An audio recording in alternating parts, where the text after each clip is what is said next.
everybody for coming here. It's really a huge pleasure. So as you heard, I'm a molecular biologist and a novelist. So I thought, what better title than to talk about the science of love? I've been for 20 years on a quest to crack happiness. Now you may think, well, that's kind of frivolous. Shouldn't you be curing cancer and stuff like that? Now I try to do that too. Not an easy task. But let me ask you a question.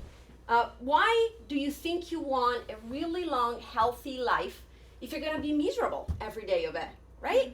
I don't think it's frivolous at all. Now, before I get into it, a little bit about my cultural background. I was born and raised in Italy, so my childhood had two huge main influences. The first one was the Catholic Church, as somebody said before, the gift that keeps on giving. And their approach was that happiness is bad. The more you suffer in this life, the more you will be rewarded in the next. The second huge influence was Walt Disney. Disney. What did Walt Disney say about happiness? It said, be pretty, wait crying in your tower, a prince will come, sweep you off your feet, and you will be happily ever after. Now, the combination of these two, I didn't even click that. That's amazing. But anyway, this was the result. So it didn't go very well for me. And at 17, I ended up with an almost teen pregnancy. And thank goodness, with the wrong guy, of course. Turns out I wasn't pregnant. My period stopped coming because of an eating disorder. So, not very good. Regardless, if you're a woman waiting in your tower, or if you're a man told that you have to be a hero, or if you're everybody that was not even represented in these movies, which is I think 95% of the population, forget races, that now it got a little bit better, but even like gay, trans, whatever gender you might identify with, the story was that everybody was waiting for love to save the day, right? So this is what we grew up with. It's like, yes, we're miserable, but somebody else will come. Love will come, and you will be happy ever after. Now, I am a scientist, and I am skeptical. I am trained to be skeptical. So I look at this, and the first thing that I want to ask you is, okay, so we're all waiting, but what is love? What are we waiting for? Anyone has any good adjective to describe love? And it's amazing that there's the heart, because I write a couple. Any ideas? No, right? It's like waiting for, what are we waiting for? Now, I talked to a lot of people, and somebody said, oh, love is eternal. It's all-encompassing. Love is unconditional. All of these words mean nothing. They are the negation of something that is real. We are not infinite. We die, right? All-encompassing, what? What are you talking about?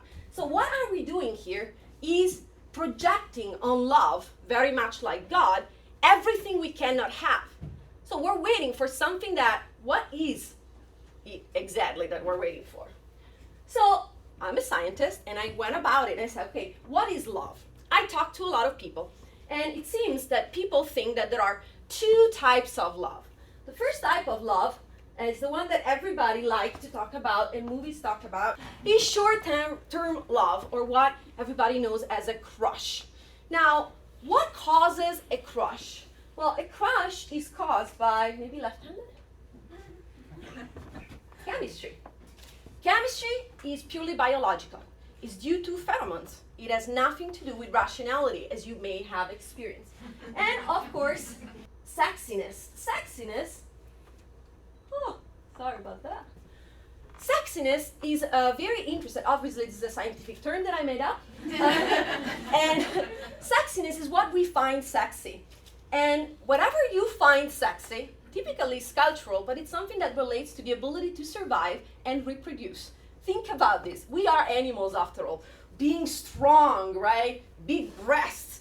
Thank goodness not everybody agrees on that part, but it may relate to the ability of breastfeeding, and you can go on and on forever. What I personally find really, really sexy, that I think is the best survival skill ever, is sense of humor, right?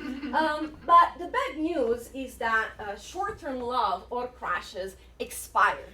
They have an expiration day. It's a very intense phase of excitement, sometimes just a few weeks, typically 1 to 2 years, what we call the honeymoon phase. News is that crushes have nothing to do with love. It's really a biological phenomenon. It's nature telling you you should be reproducing now. It would be a great idea. Let's do that. Typically, you're like, no, and that goes away. And what are you left with is whatever you might have built in the same time. You may notice that I focused on romantic love. There's obviously a lot more to love than that, but it seems that people obsess about this more, and I think it's because of 2 reasons.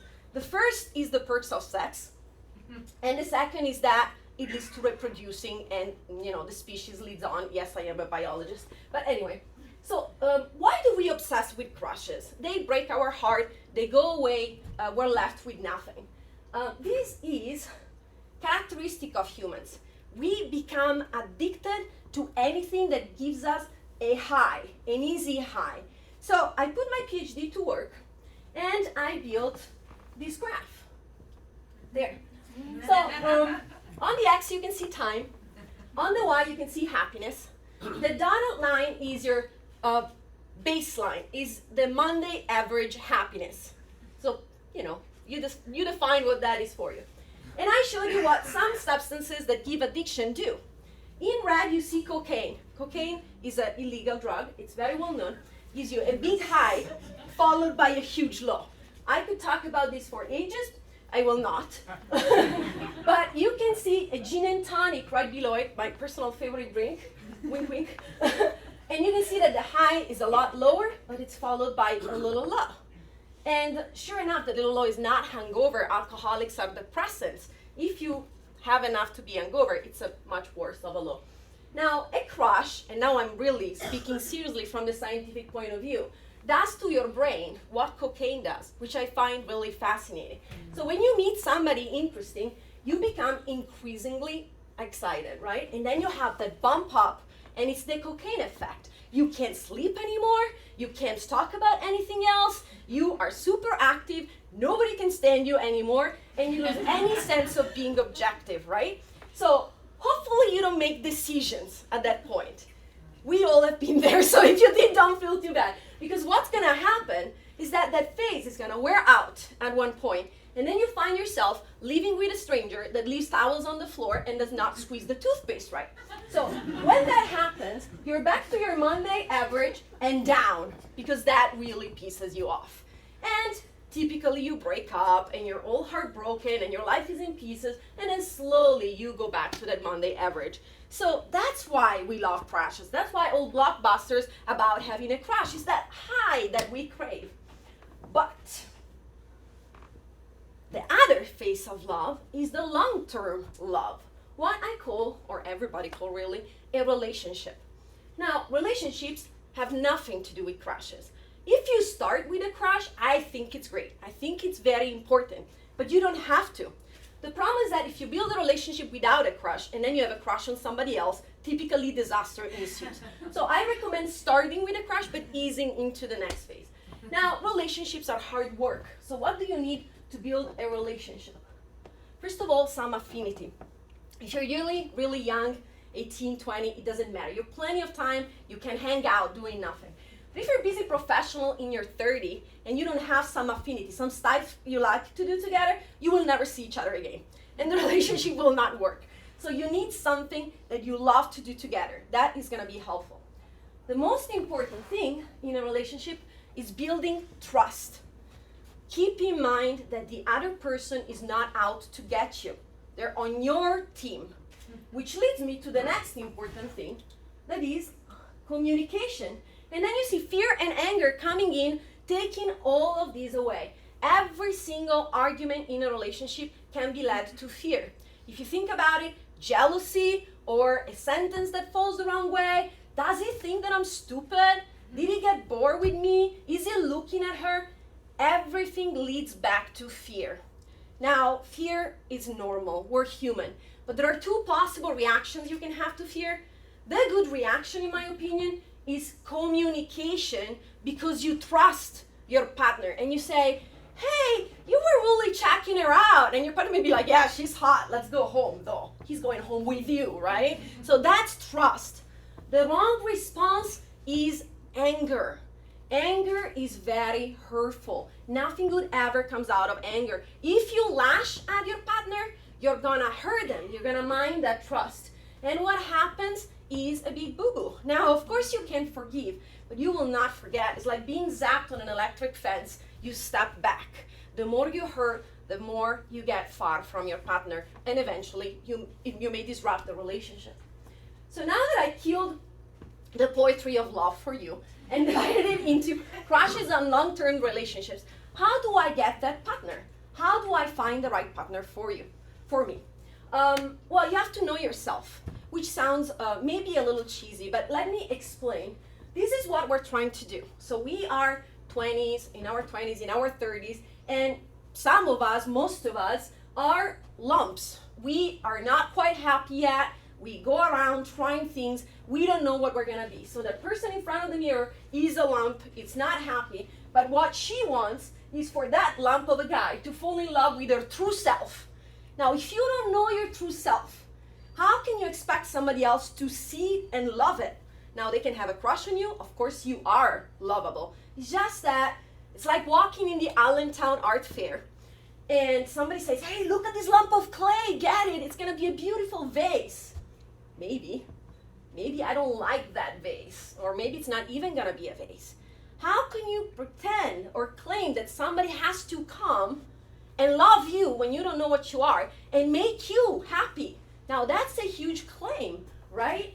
So I really think that we have been doing it all backward. We think that love is gonna make us happy, and we wait for love to come and make us happy.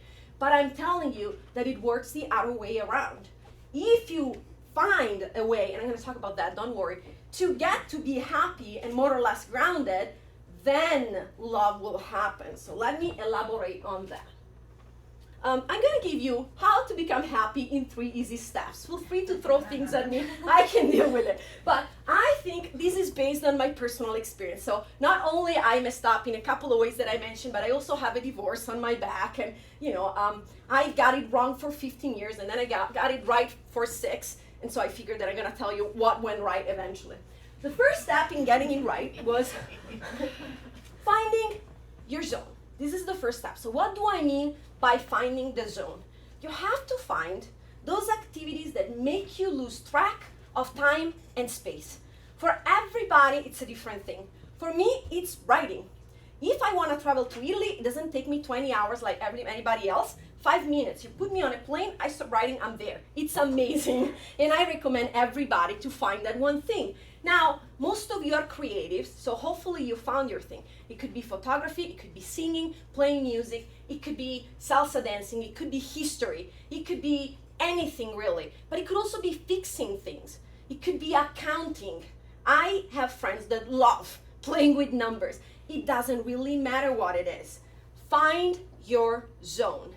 Those are things that don't give you a big high followed by a big low.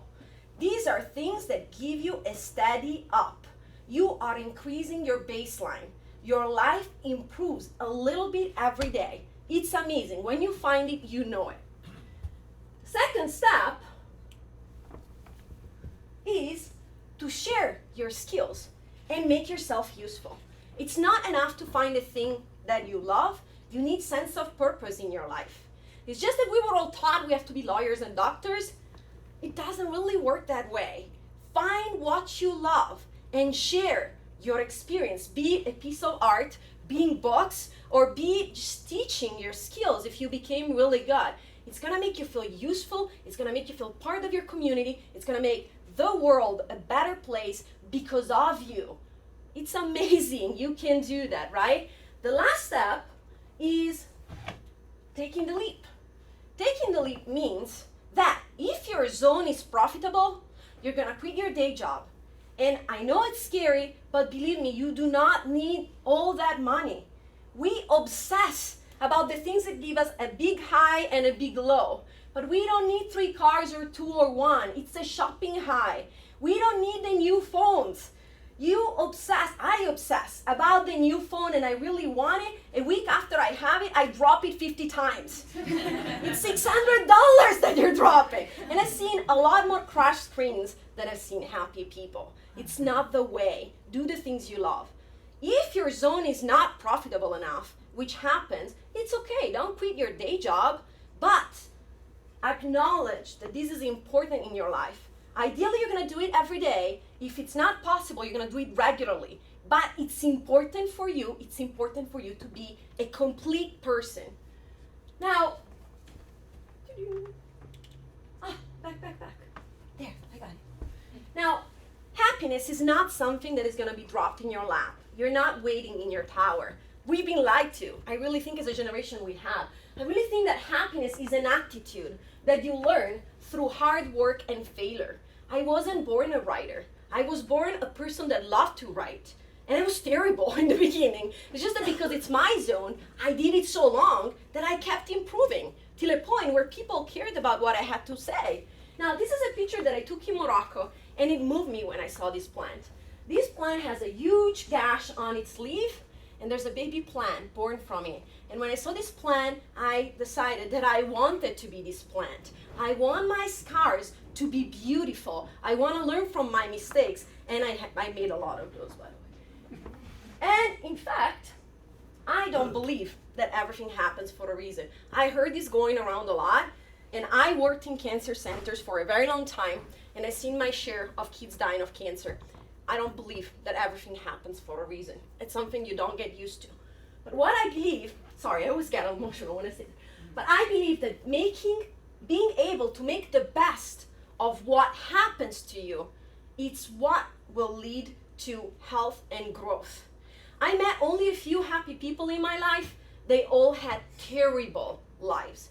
They were abused, they had incredible accidents, they were beaten up, they had so-called lethal diseases. They're happy. Why are they happy? Because happiness has nothing to do with money. And it has nothing to do with finding someone that will love you. Happiness has to do with learning to deal with what happens to you. Most things are out of our control. So, how does happiness tie in with love, right? So now I gave you 3 easy steps to try and feel better about yourselves. But what does this have to do with love, really? Well, I can speak for my experience, and I can tell you that everything I did in my 20s and 30s was to impress people. As a woman in Italy, going for a degree in genetic engineering, all I wanted to do was impress my dad. In high school, I did languages, by the way. I had never taken chemistry. It was really a fun ride. So after that, I went for a PhD in molecular oncology. And then I came to America, and I wanted to impress everyone and show that this girl could do it. And I did it, and I was not happy. And so I looked at me and all of my mistakes, and I decided that I was going to start and do things for myself.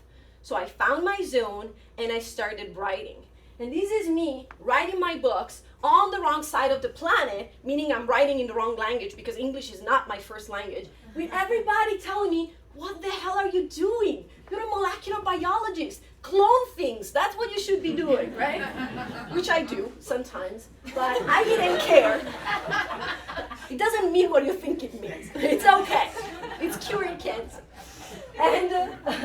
And what happened was incredible. The moment that I stopped caring and doing things for me, I found out that I was ebbing with happiness. I was full to the brim with love. And this is where I stopped and I'm like, wait a second. All my life, I lacked love. And I thought it was going to be something that was going to be given to me. And the moment I stopped caring, I have it. And I'm giving it out. And I'm teaching. And I have a blog to help other writers for free because I paid forward. And I've never been this happy and this like full of love and fulfilled. The love that matters is the love you give. And you make it within yourself by finding your zone and going with it. Now, the crazy thing that happened is that as soon as I had all this love and I was happy and doing my thing, I met my soulmate. Now, I don't know if it's going to last forever because I'm definitely going to die at one point, but we've been together for 6 or 7 years. I lose track, and we're really, really happy. And I think that the reason that that was possible is that I knew what I wanted, I knew what I wanted to be doing, and he liked that. He thought that was hot, not weird. And that turned out to be great, in fact. Specifically, a bad relationship is a relationship that makes you less. You find yourself not being able to go out and do the things you love. A good relationship is a relationship that makes you more. what happened for me is that Seth pushed me out of my comfort zone. He said, yeah, you like writing, but these books are kind of amazing. I really think you should publish them. I'm like, oh, you shut up. I'm like, no, just go. At the fourth, he kicked me out. And I went out and published them, and people loved them. And I could have never done that without him backing me up. He made me more. He made me step out of my comfort zone. So to conclude, get out there, find your zone, share it, and be happy. Love will come. Thank you very, very much.